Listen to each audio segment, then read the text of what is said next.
Muy buenas tardes, estimados y estimadas alumnas y alumnos de puntaje nacional en nuestro módulo electivo de química. Así que eso, hoy día vamos a ver una clase que es muy, pero muy parecida a la penúltima clase, que fue la de fenómenos nucleares 1 o reacciones nucleares 1. ¿Ya? Ahora viene la segunda parte, vamos a ver un poquito más de materia, pero en su mayoría es lo mismo. Me pregunta Catherine si haremos la revisión de ensayos DEMRE completo. No sé si completo, porque no alcanzamos en una clase a hacerlo, ojo.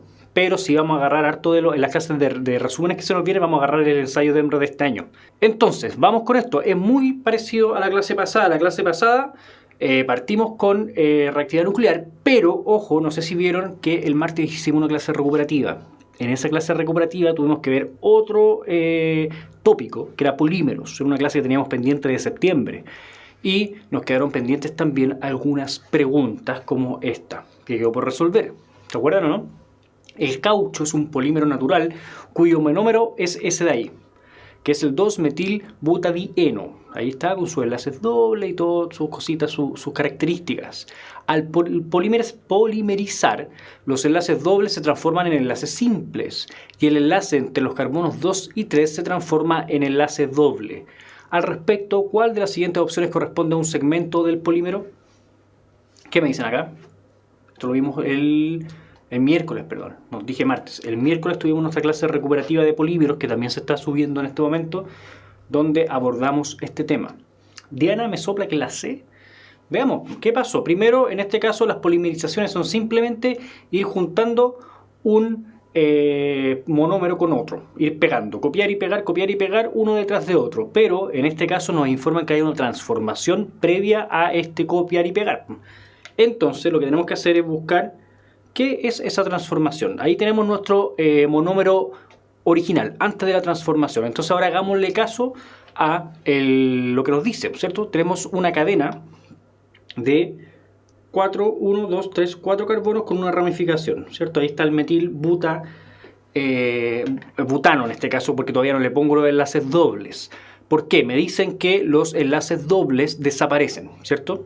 Los enlaces dobles se transforman en enlaces simples y el enlace entre los carbonos 2 y 3 se vuelve doble. Significa que me va a quedar una cuestión más o menos así, ¿cierto? Ahí sí, esa es la transformación que sufrió este monómero. Y lo que viene ahora es ir pegando los monómeros siguientes. Entonces yo voy a usar otro color para representar en el fondo que aquí yo puedo pegar lo mismo, ¿cierto? No sé si voy a respetar la geometría, pero tengo que respetar los enlaces y la cantidad de carbono, ¿cierto? Y sería una cosa así.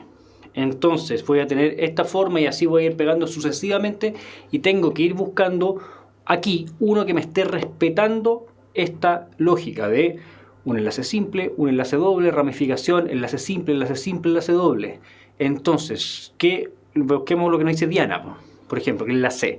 Tengo aquí el enlace simple, el enlace doble, la ramificación, enlace simple y así se me da después la misma molécula y en este caso, si no me equivoco, es la alternativa C. Lo que me entiendan principalmente es que esto respeta la lógica que nosotros tenemos que ir aplicando. Nos indicaron una transformación del monómero antes de unirla y después simplemente es copiar y pegar e ir respetando la forma que debería tener esto. ¿Por qué no se entiende? No es igual porque yo no respeté la disposición de los ángulos, ¿ya? Debería haber sido más inteligente yo y haber puesto, como todas eran lineales o buscaban esa forma, haberla dibujado así, ¿ya? Veamos esta. En la siguiente estructura se representa un polipéptido. ¿Cuántas moléculas de agua se liberaron en la formación de este polipéptido? Casi todos se jugaron aquí por la alternativa B. Esto es un polipéptido. El polipéptido es la unión de distintos aminoácidos mediante un enlace peptídico que tiene una característica súper particular, que es la unión de un grupo amina con un grupo ácido carboxílico. Como nosotros sabíamos que esto es una condensación donde al final lo que vamos a perder es una molécula de agua, este amina y este ácido carboxílico se va a terminar transformando en una amida. Entonces lo conversamos un poquito la semana pasada. Entonces, si yo tenía inicialmente el NH3 de el amina y se unía esto con el ácido carboxílico, lo que me va a quedar en el fondo, como yo voy a perder una molécula de agua que en el fondo se va a desprender de este OH y de uno de estos hidrógenos, lo que me va a quedar cuando yo forme el ácido carboxílico va a ser el NH y el CO, en el fondo solamente esto, ¿ya? Entonces al final esto va a ser lo que me va a indicar que aquí hay un enlace peptídico. Lo que vamos a ir a buscarlo en la molécula. Tengo aquí un ácido carboxílico, este es un NH2, por eso no me calzaba. Ahí estaba el error de por qué no me cerraba esto, me estaba dándole un hidrógeno más. Tenemos aquí el ácido carboxílico, que este es terminal. Este no está formando enlace peptídico porque está en la esquina. Aquí tenemos el otro grupo amino que también es terminal, es parte de una de las orillas de este polipéptido. Y lo que me corresponde ahora es buscar los enlaces peptídicos. ¿Dónde hubo aquí un enlace peptídico? Y aquí tengo uno, ¿cierto? Vemos lo que quedó del ácido carboxílico, que es el carbonilo SCO con enlace doble, eso se llama carbonilo, y el NH, que en el fondo es lo que quedó del grupo amino. Ahí hay un enlace peptídico. Para formar eso se liberó una molécula de agua que salió del OH y del hidrógeno de la amina, ¿cierto? Y en este caso de acá también tenemos exactamente lo mismo, tenemos dos enlaces peptídicos dando vueltas en esta molécula, así que por cada enlace peptídico, una molécula de agua, se liberan dos moléculas de agua. Ahí tuvimos casi todos correctos con la alternativa B. Y las moléculas que pueden ser empleadas como monómeros para formar polímeros de adición son, y ahí tenemos varios casos. Pregunta: en la condensación nosotros sabíamos, o las reacciones de condensación para polimerizar, nosotros sabíamos que íbamos a terminar liberando restos de la molécula o ciertos átomos, porque esos átomos en el fondo están ocupando enlaces que después van a ser ocupados en el enlace que forma el polímero, ¿cierto? Que une los monómeros. No sé si me explico. Si en la adición no se libera nada, ¿de dónde salían esos el espacio para los enlaces? Si yo no estoy perdiendo ningún enlace con ningún átomo, ¿de dónde entonces se forman nuevos enlaces para formar la unión al otro monómero? Esa era mi pregunta, lo vimos en la clase pasada. A ver si alguien me la responde. Muchas gracias, don Javier Ignacio Veloso, que me dice de la insaturación, ¿ya? Y ahí sin palta me dice de los enlaces dobles o triples. Efectivamente, cuando yo tengo enlaces dobles o triples, ahí puedo efectuar una reacción de adición, porque esos enlaces dobles y triples se pueden desarmar para darme espacio a formar un nuevo enlace con el otro monómero sin necesidad de botar o perder algunos átomos de que sean parte de la molécula. Por eso en la adición no se pierden átomos, ¿ya? Entonces lo que me corresponde ahora es buscar alguna de estas moléculas que me permita tener enlaces dobles o triples para que me formen esta molécula de adición. Nosotros teníamos una fórmula para alcanos, alquenos y alquinos. Un alcano tenía, lo apreté, ahí está la respuesta, la soplé, pero un alcano tenía una cantidad N de carbonos, ¿cierto? Y siempre iba a tener el hidrógeno más 2N, porque por cada carbono hay dos hidrógenos rodeándolos, y más 2, porque esos son los dos hidrógenos que quedan en los carbonos de las esquinas, ¿cierto? Entonces, la esquina o la orilla al final. Entonces, estos son alcanos. Esta es la fórmula de los alcanos que son lineales, ¿cierto? Recuerden que los que eran cíclicos tienen una fórmula distinta.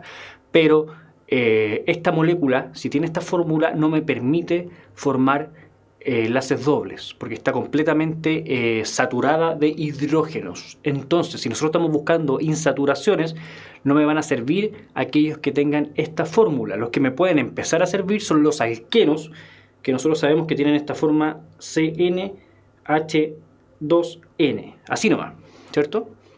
Y los alquinos también nos podrían servir, que en el fondo es CnH2n-2. Entonces, si buscamos esta, vamos a encontrar la alternativa que ya se me arrancó, que el C2H4 corresponde a esta definición. Es un alqueno, tiene una insaturación al igual que el C3H6, ¿cierto? En el fondo el doble de hidrógenos por cada carbono, y eso para poder armar esa molécula sí o sí voy a tener un enlace doble. Así se respondía a esta pregunta, y en eso nos teníamos que fijar. Ya, muy bien a los que me dijeron ahí, me soplaron cómo se hacía. ¿Ya? Para seguir ahora con nuestro tópico de reactividad nuclear, ahora en nuestra segunda parte vamos a retomar un poco de donde quedamos. Habíamos definido estos conceptos que son básicos, ¿ciertos? Estos conceptos que son los primeros que vimos, entonces yo en la primera clase, número atómico, número másico y peso atómico, que nosotros ya los espero que lo tengamos identificados.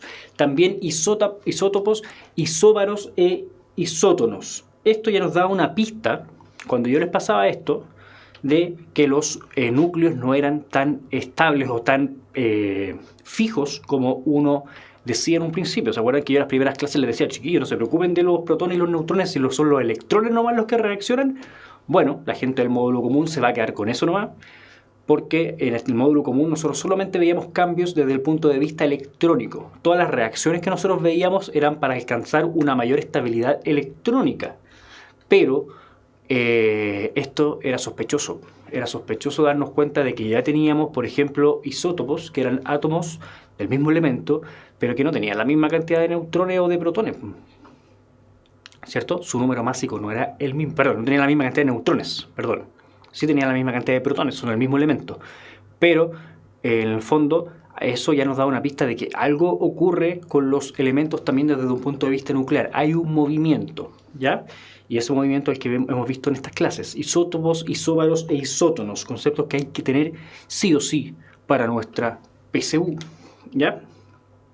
También hablamos un poquito de historia, de cómo el señor Becquerel descubrió o fue el primero en experimentar estos fenómenos nucleares, pero no pudo interpretar correctamente sus observaciones. Sin embargo, Pierre y Marie Curie fueron las personas que sí pudieron explicarlo y que pudieron manipular esto y que dieron inicio a toda esta revolución química que fue, de la química y de la física también, que fue en el fondo la química nuclear. Y ellos en el fondo identificaron esto, que al momento, y lo identificaron de forma muy lamentable también, lo lograron observar, que cuando ocurren estos fenómenos nucleares, cuando se desintegra, cuando ocurre un movimiento en el núcleo, se libera energía, se libera una radiación nuclear que en el fondo proviene de estos núcleos inestables, ¿ya? Y que en el fondo a ellos los terminó afectando bastante, porque esto tiene efectos nocivos para la salud, ¿ya? También definíamos el concepto de estabilidad nuclear, es decir, cómo nosotros podíamos ir podíamos predecir, si es que un núcleo tenía probabilidad o no de emitir radiación o de manifestar ciertos reacomodos nucleares. Y eso, en el fondo, nosotros lo podíamos identificar a partir de este concepto que era este cinturón de estabilidad, que corresponde simplemente a una recta en la cual nosotros identificamos la misma cantidad de neutrones por la misma cantidad de protones. Si es que se acerca a eso, nuestro átomo, es muy probable que no emita radiación o que su núcleo se quede como está, porque está estable, ¿ya? Pero si nos alejamos de esta relación, es decir, que tenemos una cantidad muy distinta entre protones y neutrones, vamos a alejarnos de este cinturón de estabilidad. Y además lo que muestra este gráfico es que cuando nos empezamos a mover hacia elementos que son más pesados, es decir, que son átomos más grandes, con núcleos más pesados y más grandes, esta cuestión se empieza a dar ya muy alejado de esta estabilidad. Y de hecho, para eso nosotros definíamos un límite, que era el del uranio, que era el átomo número 92, el elemento número 92 de nuestra tabla periódica. A partir del uranio, nosotros podíamos ya predecir que lo que hay de ahí para adelante iba a ser demasiado grande, iban a ser núcleos muy pesados y muy grandes como para que fueran estables. Y de hecho, de ahí para adelante la tabla periódica, casi todo lo que nosotros nos encontramos es radioactivo o emite radiación. El uranio es un elemento que se encuentra en la naturaleza por sí solo en distintos isótopos, algunos más estables que otros, por lo cual para poder utilizarlo se deben purificar el isótopo que nos va a permitir generar radiación y ocupar el uranio para fines que son muy convenientes y que los vimos en la clase anterior, ¿ya? Esto es muy importante, chiquillos. Aquí también lo vimos en la clase pasada, los tipos de emisiones radioactivas. Nosotros vamos a tener el deber en nuestro módulo común de balancear las reacciones nucleares, ahora contando protones y neutrones y también electrones. ¿Ya? Ya no es solamente el balanceo ese que hacíamos nosotros estequiométrico de que no nos falte ningún átomo, sino que teníamos que ir ahora preocupándonos de cada partícula subatómica. Entonces, súper importante que tengan en conocimiento en qué corresponde cada partícula subatómica, porque cuando hagamos este balance no nos puede faltar ni sobrar nada. Me pregunta Pan sin palta si los lantánidos o actánidos son radioactivos. Buena pregunta. Me da la impresión que sí, aunque le estoy chamullando porque no tengo ninguna base con respecto a eso. ¿Ya? Voy a dejar pendiente su respuesta, de hecho, porque no quiero aventurarme sin tener ningún dato. ¿Ya? ¿Cuál es miren, la pregunta que viene ahí de Don Perseverante 2, la explicación razonada del positrón? Lo habíamos visto en la clase pasada y lamentablemente yo le había dicho que aquí nos empezamos a salir mucho tanto de los límites de la PSU como también de los límites de mi capacidad, ¿ya? Porque yo llego hasta acá nomás, no solamente porque la PSU me lo exige, sino porque también soy químico y ahí empezamos a hablar del modelo estándar de la física, ¿ya? Que es súper interesante, algo he estudiado yo, pero lamentablemente no vamos a tener ni el tiempo, ni el espacio, ni la capacidad del profesor para poder llegar a hablar de esas partículas, ¿ya? Pero las vamos a nombrar y yo les decía que iba a haber una especie de contradicción en esta clase porque no la vamos a poder explicar, ¿ya? Pero por ahora tenemos la partícula alfa, que era una partícula que se libera producto de la descomposición de un núcleo más pesado, y lo que resulta en el fondo es el resto de ese núcleo pesado, que aquí se simboliza con la letra D, y la liberación de un átomo de helio que corresponde a 2 protones y 2 neutrones. Por eso esto es lo que se va a liberar, y por lo mismo lo que resulta en el fondo, lo que queda del átomo va a tener un número atómico menos 2 y un número másico menos 4. Es decir, que va a disminuir en menos 2 su número atómico y va a disminuir en menos 4 su número másico, ¿ya? Porque en el fondo aquí quedó, esto se desprendió del átomo. Ya, ojo con eso, porque aquí allá van nuestros ejercicios orientados en nuestra PSU. Las partículas beta, por otro lado, son aquellas son otro tipo de sustancia que era provocada por la descomposición de un neutrón que desaparece de nuestro átomo, pero que se transforma en la descomposición de un neutrón en un protón y en un electrón. Ahí sí, este neutrón se va a transformar automáticamente en un protón y en un electrón, cosa que a nosotros nos va a generar mucho ruido. Yo me imagino que está generando mucho ruido en sus cabezas, porque es como si pasara por arte de magia. Por supuesto que hay mecanismos descritos para esto, pero como ya les decía, no van a quedar en nuestro video PSU. Podríamos hacer un videito aparte en otro canal para explicar esto, pero no nos va a corresponder a nosotros meternos en este cuento de mecanismos. Sí, aunque nos genere conflicto darnos cuenta que este átomo, que originalmente tenía su propio número atómico, el átomo E, que era el original, cuando sufra esta transformación su número atómico va a aumentar. ¿Por qué? Porque a partir de un neutrón que perdió se va a generar un protón y un electrón, y ese protón va a aumentar el número atómico. Es decir, que este átomo ya no va a ser el mismo, ya no va a ser del mismo elemento. Y su número másico va a quedar igual, porque si bien se perdió un neutrón, se gana un protón, ¿ya? Entonces, recuerden que el número másico es la suma de protones y neutrones, y en este caso el valor queda exactamente igual, porque si bien se pierde uno, se gana otro por otro lado. Y lo que se libera es esto que está acá, ¿ya? Al emitir una partícula beta, Z aumenta en 1, A se mantiene, que es el número másico, siendo E el átomo genérico y D el átomo producto de su descomposición. También tenemos rayos gamma, que son otro tipo de emisión radioactiva, pero que no tiene masa. Entonces el átomo va a quedar exactamente igual con respecto a su número atómico y número másico, pero sí va a haber una emisión alta de energía, ¿ya? Es súper importante estos 3 tipos de emisiones, porque a partir de ellas nos van a plantear balances, nos van a plantear una emisión o cualquier emisión de cualquiera de estos 3 tipos, y nosotros vamos a tener que balancearlo, ¿ya? Es súper importante y nos ayuda mucho que nunca vamos a tener 2 tipos de emisiones simultáneamente. Ocurre una, ocurre otra. Ahora, también habíamos descrito otros procesos ya en un nivel más macro y más general, que eran, por ejemplo, la fisión nuclear, que era cuando generábamos la ruptura de un átomo, ¿cierto? Cuando un núcleo era grande y nosotros lo descomponíamos en dos piezas que fueran más chicas que él, nosotros estamos hablando de fisión nuclear, y esto es lo que nosotros hemos ocupado como raza humana, como especie humana, para generar bomba atómica y también para llevar a cabo la energía nuclear. ¿Ya? Es simplemente romper un núcleo al bombardearlo con neutrones, y cuando ocurre esto se liberan más neutrones, lo que rompe más núcleos y se genera una cadena de amplificación que es muy difícil de controlar, aun cuando, si es que se puede controlar, es muy útil para producir, por ejemplo, energía nuclear. Otro caso era la fusión nuclear, donde dos átomos más pequeños se juntaban y formaban un átomo más grande. Esto es lo que ocurre en nuestras estrellas. El Sol, por ejemplo, nos provee energía térmica y lumínica porque los núcleos de helio se están juntando los núcleos de hidrógeno se están juntando para formar un átomo de helio, y eso libera mucha energía de forma más permanente para poder abastecer, por ejemplo, nuestro sistema solar.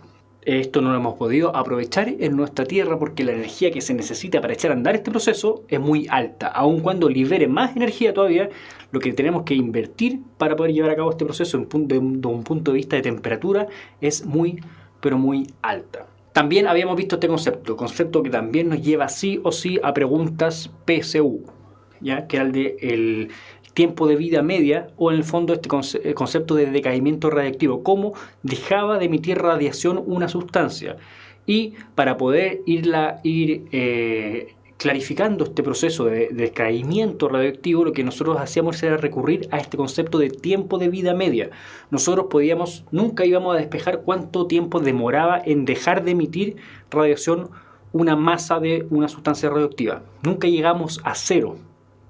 Pero lo que sí podemos ver es cuánto tiempo se demora una cantidad arbitraria de masa en disminuir a la mitad desde un punto de vista de la masa que emite radioactividad. Entonces eso es el tiempo de vida media, y nosotros siempre íbamos contando como mitades. Si yo en un principio tengo 100 gramos y esta cuestión tiene un tiempo de vida media de un año, significa que en un año yo voy a tener 50 gramos. Y que el otro año voy a tener 25, y al siguiente voy a tener 12,5, y así sucesivamente, y así mediante esta lógica de ir cumpliendo ciclos de descomposición de la mitad de la masa radioactiva, voy a poder ir despejando el fenómeno de decaimiento radioactivo o de descomposición radioactiva. ¿Ya? Los ejemplos o los ejercicios, de la PSU van siempre apuntados a esto en nuestro módulo electivo. ¿Ya? Habíamos visto los usos, que voy a pasar esto más o menos rápido porque ya lo vimos, la reactividad, los reactores nucleares que permitían formar energía a partir del fenómeno de la fisión nuclear, calentando agua, generando vapor, y así se echa a andar una turbina. ¿Ya? Era muy, pero muy eficiente. 1 gramo de uranio, imagínense, 2500 kilos de carbón por 1 gramo de uranio. Ahora el uranio es un mineral que hay que andarlo buscando. Así que los países que producen energía nuclear tienen que andar por todo el mundo buscando yacimientos de uranio porque no es tan abundante. Las bombas nucleares, aprovechando este fenómeno de la cadena, de que un neutrón puede irradiar un núcleo y ese núcleo va a liberar más neutrones que pueden irradiar más núcleos todavía, y así se amplifica, se genera esta cuestión. Mal por ahí el uso científico de la fisión nuclear, ¿ya? Y tenemos casos históricos como Hiroshima y Nagasaki, donde quedó la media escoba. Irradiación de los alimentos, que era mucho menos frecuente, y tratamientos médicos, como por ejemplo el uso de la radiación en diagnósticos, por ejemplo a la hora de hacer tomografías o ocupar ciertos contrastes para resonancias. Nosotros podíamos ver dentro del cuerpo de una persona y marcar de manera más o menos específica ciertos componentes de su organismo, ¿ya? Y es súper útil. También existen terapias basadas en la radiación, como las radioterapias, que permiten ir atacando de forma bien dirigida ciertas células tumorales, ¿ya? Y poder reducir la cantidad la masa de un tejido neoplásico, un tejido canceroso, ¿ya? Y esto es súper importante también, que era la datación arqueológica. Nosotros sabemos que la materia orgánica, principalmente los huesos, tienen una cantidad de cada isótopo de carbono. Tenemos una proporción. En su mayoría nosotros tenemos carbono 12, pero también tenemos una proporción que es medida de carbono 14. Y ese carbono 14 tiene una vida media que está estudiada. Nosotros sabemos cuánto dura el carbono 14 antes de terminar transformándose en carbono 12. Entonces nosotros, si yo saco un pedazo de mi hueso, voy a tener una relación entre el carbono 12 y el carbono 14 que es fija. constante. Si yo le saco un hueso a usted, que usted tiene un hueso distinto al mío, va a tener también una cantidad relativamente constante de carbono 2 y carbono 14. El tema es que el carbono 14 se va a ir descomponiendo con el paso del tiempo y va a ir cambiando esa relación, y nosotros sabemos cuánto tiempo se demora en ir cambiando esa relación porque está datado su tiempo de vida media. Entonces, si yo encuentro un hueso que tiene miles de años, yo hago esa relación. ¿Cuánto carbono 14 le queda en base al carbono 12? ¿Cuánto se descompuso? Entonces, a partir de eso yo despejo la cantidad de años que puede tener un fósil. El margen de error de este estudio es como de 1000 años, es grandote, pero nos ayuda mucho. ¿De dónde viene el carbono 14 de los huesos? De todo lo que hemos absorbido. ¿Ya? Está en la naturaleza, no solamente en los huesos, sino en toda la materia orgánica. Y de ahí nosotros lo vamos absorbiendo y ocupando en nuestros huesos. Viene de lo que nosotros estamos comiendo, de nuestros alimentos. ¿Ya? Nosotros el carbono, que Pipeño me pregunta si viene de la atmósfera, nosotros normalmente no estamos absorbiendo carbono de la atmósfera. Lo que sí estamos haciendo es adquirirlo de nuestros alimentos. ¿Ya? Aquí tenemos otra descripción de fenómenos nucleares, ¿ya? Por ejemplo, el de transmutación nuclear, y esto no lo hemos visto, esto es de esta clase.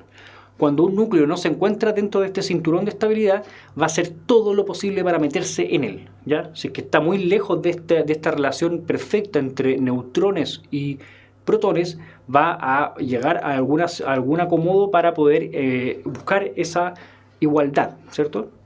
Ya sea emitiendo partículas para ganar o perder electrones, ¿ya? Nosotros ya tenemos, por ejemplo, y hemos descrito lo que es la emisión de una partícula alfa. Cuando un núcleo inestable emite una partícula alfa, el elemento original va a transmutar a uno de menor peso atómico porque va a perder, en el fondo, estos dos protones y estos dos neutrones. Significa que va a variar su número atómico, ya lo hemos visto, pero en este caso solo se consigue disminuir el tamaño del núcleo porque la relación neutrón-protón se mantiene igual. Se pierden 2 protones y también 2 neutrones. Entonces esta relación que nosotros queremos mantener igual no se va a afectar, ¿ya? Si es que yo tengo una desigualdad entre neutrones y protones y quiero igualarla, al emitir una partícula alfa no la voy a igualar porque estoy perdiendo 2 neutrones y 2 protones también. Lo que sí estoy haciendo es bajar el tamaño del núcleo, y con eso me desplazo hacia la izquierda de ese gráfico que nosotros vimos del cinturón de estabilidad, y con eso me puedo ir buscando zonas más estables, aun cuando no me acerco directamente a esta línea que describe la igualdad entre neutrón y protón. Perdón, sí, neutrón y protón. Lo otro que podíamos ver era la emisión de un electrón. Cuando el número de neutrones es muy grande en comparación al número de protones, y así nos salimos del cinturón de estabilidad, el núcleo lo que va a hacer es desintegrar un neutrón, convirtiéndolo en un protón y en un electrón, y además esto lo que nosotros vimos también es la emisión de una radiación beta. ¿Ya? Aquí tenemos un ejemplo. Lo que estamos viendo ahora hasta el momento es lo mismo que habíamos visto antes, pero ahora con la lógica de ir buscando estabilizar el núcleo, de ver en el fondo por qué razón se emite energía de este tipo. Y en este caso sí se consigue ir igualando la relación entre neutrones y protones en el caso que los neutrones sean mucho más. ¿Ya? Para emitir una partícula beta yo voy a sacrificar un neutrón, y con eso voy a obtener un protón y un electrón. Significa que si es que yo tengo mucho más neutrones en relación a los protones, al emitir radiación beta voy a ir achicando esa diferencia, ¿ya? Y por supuesto se va a alterar el número atómico, ¿ya? Va a aumentar 1 porque gané un protón, ¿ya? Y lo otro es la emisión de un positrón. Ahí era cuando entramos en conflicto y nuestra cabeza puede explotar, y ahí lo que me preguntaba, no me acuerdo el nombre de la persona que me preguntaba la explicación de los positrones. Aquí entramos en una cosa que se llama el modelo estándar de la física, que describe básicamente lo que existe dentro o más allá de las partículas subatómicas que nosotros hemos visto. Hay una razón, chiquillos, y yo espero que confíen en mí, en que existe una razón por la cual no nos metemos en este problema para explicar en esta clase. ¿ya? Y no nos vamos a meter en nuestra explicación de la PSU porque nos vamos a meter en un cuento que es innecesario para nuestro objetivo de generar una buena PSU, ¿ya? Pero existen partículas más allá de protón, neutrón y electrón. Existen cosas más chicas que ellas, y además existen cosas que llaman antimateria, y hay un cuento que no vamos a entrar ahí. Los invito a leer si quieren hacerlo por fuera, pero ojo, tengan tiempo para invertir en eso. Cuando el número de protones es mayor que el de neutrones, que es el caso contrario a lo anterior, y así nos salimos del cinturón de estabilidad, el núcleo va a emitir un positrón, que es una especie de antielectrón, el cual es una partícula beta pero con carga negativa. Un positrón, como ya les decía, no es parte de la materia ordinaria y se produce en procesos radioquímicos, y ahí tenemos un ejemplo de lo que ocurre cuando se genera un positrón. Lo que hacemos en este caso es sacrificar un protón para que nuestro número atómico disminuya, y con eso la relación de protones, en este caso es cuando tenemos más protones que neutrones, se termine más o menos igualando. Es necesario que la relación NP siempre sea 1 a 1. Sí, pues eso es lo que andamos buscando. No siempre vamos a alcanzarla, pero eso es lo que andamos buscando. La descomposición de las partículas radioactivas, como ya les decía, debe cumplir con la ley de la conservación de la masa. Esta cuestión tiene que balancearse y no puede crearse tampoco nada mágicamente. Se debe cuidar que el número de protones, neutrones y electrones sea igual a ambos lados de la ecuación, y en este caso tenemos que darnos la lata de ir buscando cada una de estas partículas subatómicas para poder igualarlas. Aquí tenemos un cuadro resumen de lo que ocurre en cada una de las emisiones que nosotros hemos visto, ¿ya? El neutrón y el hidrógeno son básicamente cuando se emiten esos, o se liberan de un núcleo esos átomos, perdón, o esas partículas, porque habla de neutrón, ¿ya? Pero hemos visto alfa, beta, gamma y también la emisión del positrón, y lo que importa, cómo afecta esto el número atómico y el número másico, y además la relación, que ustedes ya entiendan la finalidad que tiene esto a la hora de alterar la cantidad de protones o neutrones, eso con un fin, que es alcanzar mayor estabilidad producto de esta relación de igualdad entre neutrones y protones. Muchas veces, cuando un átomo es inestable, en un puro paso o en una pura emisión no va a conseguir alcanzar la estabilidad. Entonces a veces los núcleos radioactivos van a sufrir varias desintegraciones para recién alcanzar un núcleo estable, ¿ya? Y eso se denomina serie radioactiva, lo cual involucra partir en un núcleo radioactivo y después ir sufriendo una serie de transformaciones para llegar al final a un núcleo estable. Aquí tenemos un ejemplo de un átomo o un núcleo de, por ejemplo, aquí está el uranio 238, que es un isótopo cuyo número másico es 238, que tiene que sufrir todas estas descomposiciones para llegar al fin, al transformarse a plomo 206 y alcanzar recién ahí la estabilidad, ¿ya? O sea, es un proceso súper paulatino que requiere muchos pasos y es lento también, ¿ya? Por eso tenemos un problema, y por eso cuando liberamos desechos radioactivos directamente a la naturaleza, porque miren cuánto se demora este paso, por ejemplo. Ya por sí solo nos va a ocurrir. Vamos a liberar un desecho que, si bien nosotros sabemos que va a buscar alcanzar la estabilidad, no lo va a alcanzar rápidamente. Necesita un montón de desintegraciones para alcanzarla. Yo les dije que ningún tipo de emisión ocurría simultáneamente, y esto no se contradice con esto. Si bien tenemos aquí emisión de alfa y beta, son todos pasos distintos, y son pasos que van en una serie que no se están superponiendo uno con otro. Así que en el fondo espero que eso no los contradiga cuando yo les dije que no ocurrían de manera simultánea, porque esto no es simultáneo. ¿Ya? Listo. Considerando ejercicio 1, el siguiente proceso de desintegración radioactiva. Tengo X e Y, con X que genera Y más radiación. ¿Qué tipo de radiación debe emitir X para que Y tenga una carga nuclear mayor que X? ¿Qué era una emisión beta? ¿Qué era lo que se emitía o qué cambios se generaban? Necesito que me ayuden con eso en el chat. Carga nuclear se refiere efectivamente al tamaño del núcleo. Alternativa es efectivamente la B. En la B tenemos que en la partícula beta, cuando se emite, nosotros agarramos un neutrón que en el fondo es integrante del núcleo y se transforma en un protón y en un electrón. si bien el concepto de carga nuclear aquí nos puede generar un poquito de conflicto, lo que sí hacemos es aumentar el número atómico, ¿ya? Por eso esta sería la única opción donde se aumenta alguno de los números y su número másico permanece igual, ¿ya? Eso puede despertar ciertas confusiones, porque yo también me hubiese inclinado por carga nuclear o decir que la carga nuclear se mantiene igual, ¿ya? Así que le vamos a poner un poquito de ojo a esta pregunta para la próxima clase de resumen, si es que alguien necesita una explicación adicional. Porque yo también me he inclinado porque la carga nuclear correspondía o era representativa del número másico. Si alguien tiene algo que decir con respecto, que me lo diga. Por ejemplo, don Pipeño me dice que la carga nuclear es igual al número atómico. ¿Ya? En ese caso, estamos correctos con la B. ¿Ya? Muchas gracias. ¿Cuál de las siguientes reacciones nucleares ¿En cuál de las siguientes reacciones nucleares se produce una emisión de partículas, una emisión de radiaciones alfa? ¿Qué me dicen acá? ¿Qué era una partícula alfa? Una partícula alfa era un núcleo de helio, ¿ya? ¿Por qué decimos núcleo de helio? Porque no es un átomo completo de helio, porque no tiene electrones. ¿Qué significa que sea un núcleo de helio? Es que tiene 2 protones y 2 neutrones.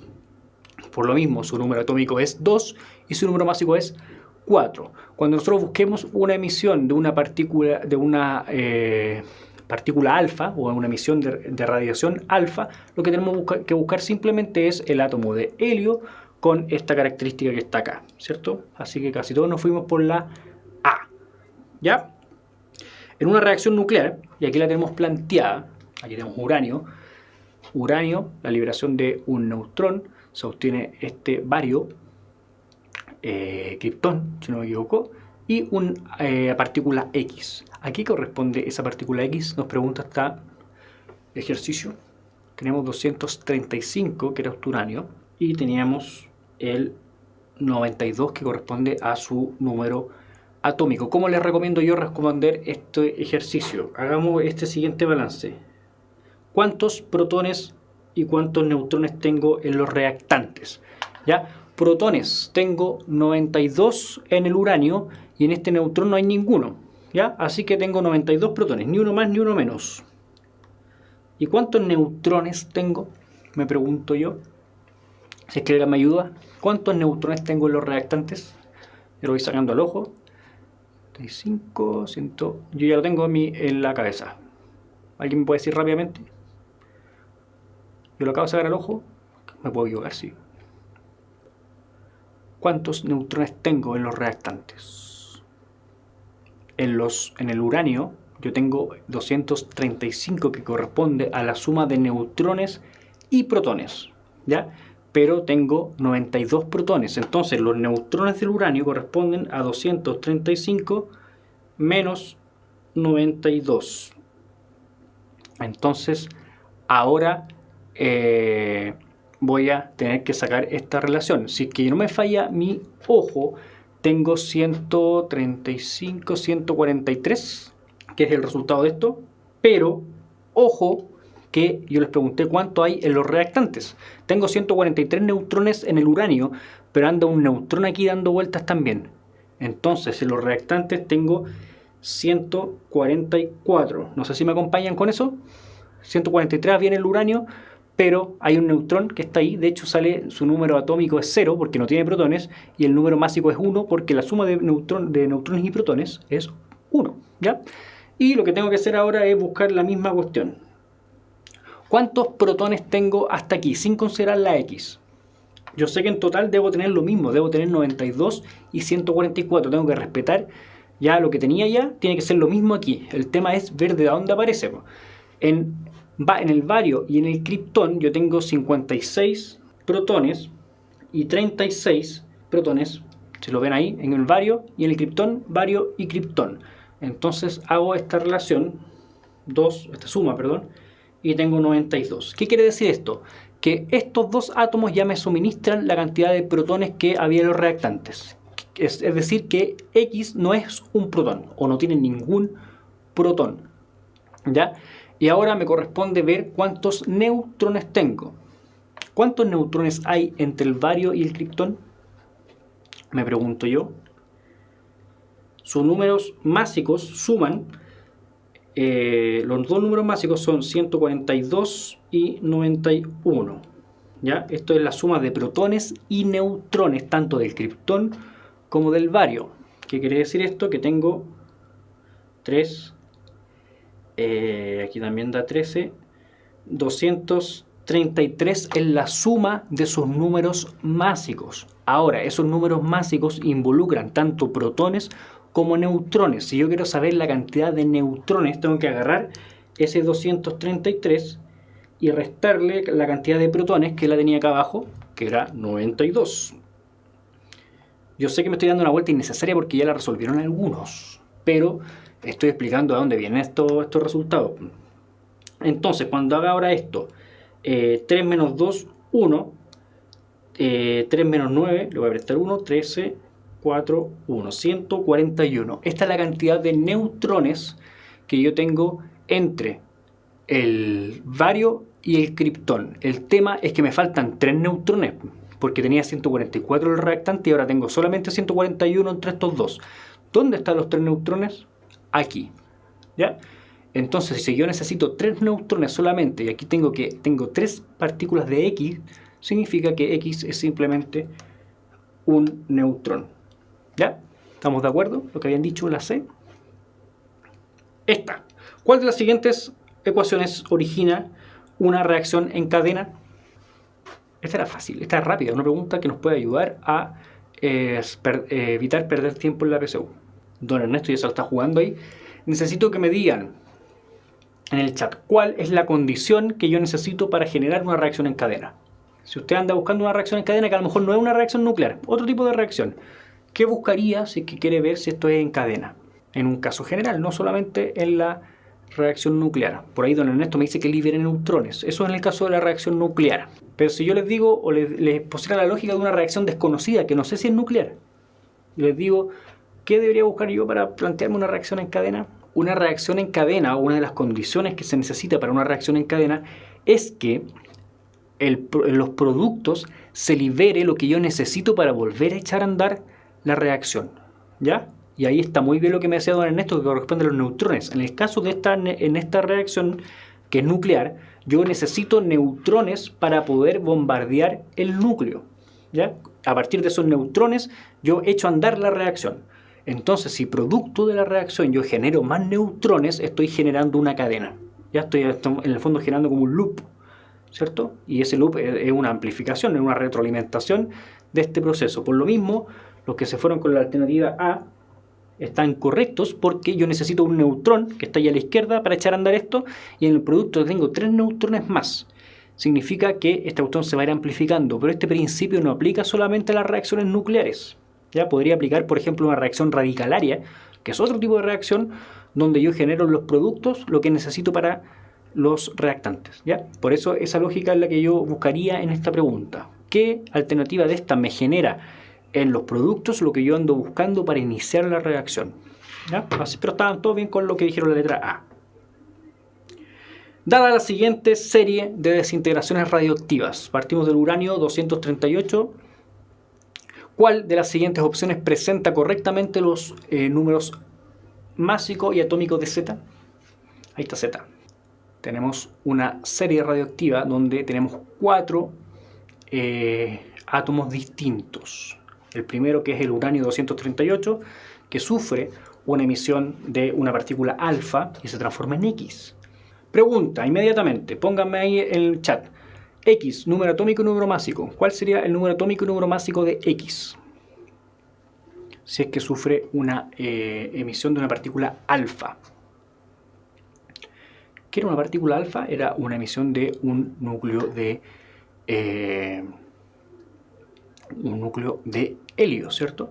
Entonces, ¿qué me dice ahí don Pipeño, don Ernesto? Que el X tendría un número atómico de 90, lo cual tiene mucho sentido porque perdió 2 protones y su número másico sería ahora 234, que también tiene mucho sentido porque perdió 2 protones y 2 neutrones, ¿ya? Así que hasta ahí vamos con X. Ahora, ¿qué pasa con Y?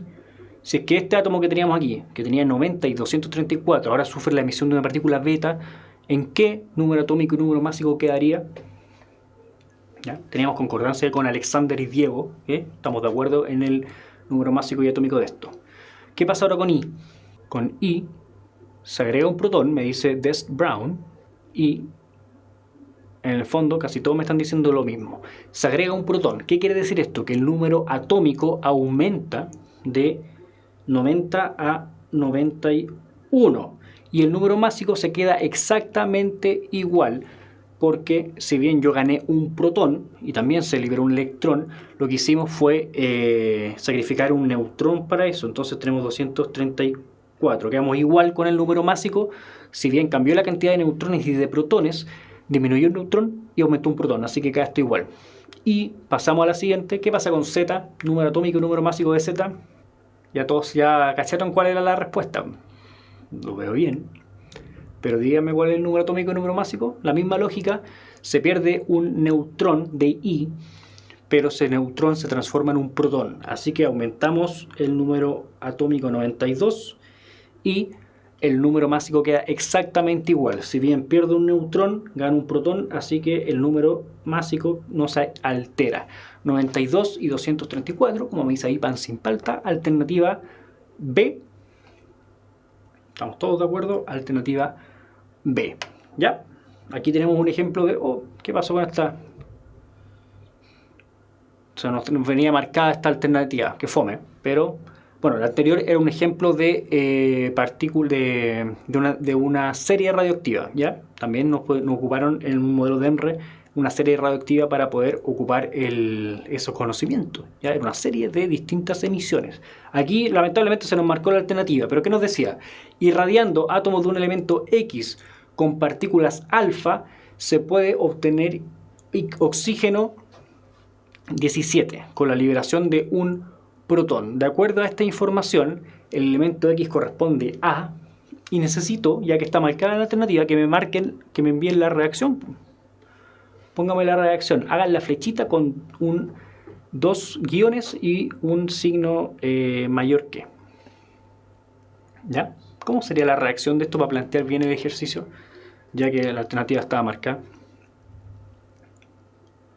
Irradiando átomos de un elemento X. Les voy a dar una pista. X es un reactante. Y les voy a dar otra pista, que es la flecha. Ayúdenme. ¿Qué es lo que pasa entonces acá? Sabemos que